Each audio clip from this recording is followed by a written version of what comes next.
آپ لوگوں نے سنی بھی ہوگی، زیادہ چاہوں گا کہ ایک واقعہ ہے، اور کہتے ہیں لوگ کہتے ہیں کہ سچا واقعہ ہے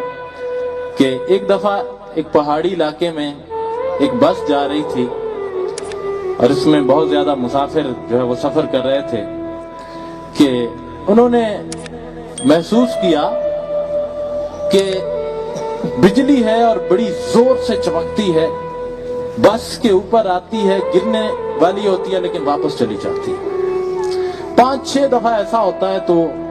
ڈرائیور نے بس جو ہے وہ ایک سائڈ پہ روک دی اور اس نے کہا کہ ہم میں سے اس گاڑی کے مسافروں میں سے کوئی مسافر ایسا ہے جس کے کوئی اعمال ایسے ہیں جن کی وجہ سے بجلی ہمارے اوپر گرنا چاہتی ہے، لیکن شاید باقی مسافروں کی وجہ سے وہ بجلی ہم پہ نہیں گرتی ہے۔ تو انہوں نے سب لوگوں نے یہ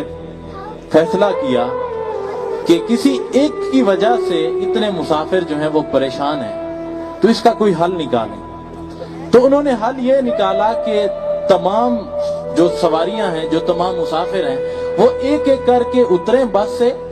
تھوڑی دور درخت ہے وہاں تک جائیں، جو گناہگار ہوگا بجلی اس پہ گرے گی تو باقیوں کی جان چھوٹ جائے گی۔ تو سارے مسافر باری باری اتر کے اس درخت کی طرف جاتے رہے، ایک ایک کر کے اس درخت کی طرف جاتے، واپس آ جاتے، کسی پہ بجلی نہیں گری۔ آخر میں ایک شخص، ایک ملنگ سا، ایک فقیر سا شخص بچ گیا جو بس سے اترنے کا نام نہیں لے رہا تھا۔ تو سب لوگوں نے کہا کہ یقیناً یہی شخص ہے جس کی وجہ سے ہم اتنے عذاب میں پھنسے ہوئے ہیں۔ تو انہوں نے اس کو کہا کہ ہاں بھئی اب آپ کی باری ہے، آپ جائیں اس درخت کی طرف، اگر آپ گناہگار ہوں گے تو بجلی آپ پہ گر جائے گی، اور اگر آپ نہیں ہوں گے تو آپ واپس آ جانا ہے آپ نے۔ تو وہ شخص جو ہے نا وہ چمٹ گیا اس کو، بس کی سیٹ کو، اور وہاں پہ لوگ اس کو گھسیٹ رہے ہیں اور وہ نکلنے کا نام نہیں لے رہا۔ لوگوں نے کہا پکا یہ کوئی کرتوتی ہے جس کی وجہ سے جو ہے نا ہمارے لیے مسئلہ بنا۔ انہوں نے نا زبردستی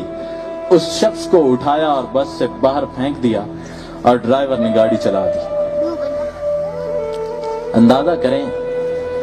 ہم سب نے یہی سوچا ہوگا کہ کیا ہوا ہوگا، کیونکہ باقی سارے مسافر تو ایک ایک کر کے جا کے واپس آ چکے تھے نا، کسی پہ بجلی نہیں گری تھی، وہی ایک بچا تھا، اس کو اتار کے پھینک دیا گیا، بس آگے چلی، تھوڑا سا فاصلہ بس آگے گئی تھی، بجلی چمکی، پوری بس پہ گری، سارے مسافر جو ہے وہ اس بس کے اندر جو تھے وہ سارے جل کے مر گئے، وہ ایک بچ گیا۔ کچھ سمجھ آئی کہ شاید اچھا سمجھ یہ آتی ہے کہ وہ بس پہ بجلی اس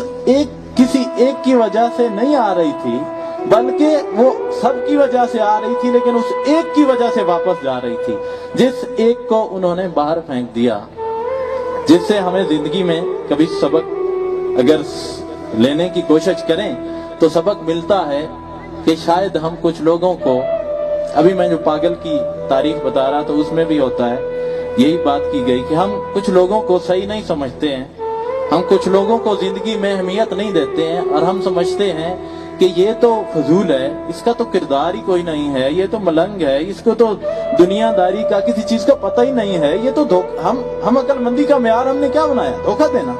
ہم نے یار بڑا دھوکہ دے دیا، بڑا چلاک آدمی ہے، بڑا سمجھدار آدمی ہے، جو دھوکہ نہیں دیتا ہم اس کو بیوقوف، پاگل آدمی کہتے ہیں، جاہل آدمی کہتے ہیں، لیکن دراصل کامیاب لوگ وہی ہوتے ہیں۔ دراصل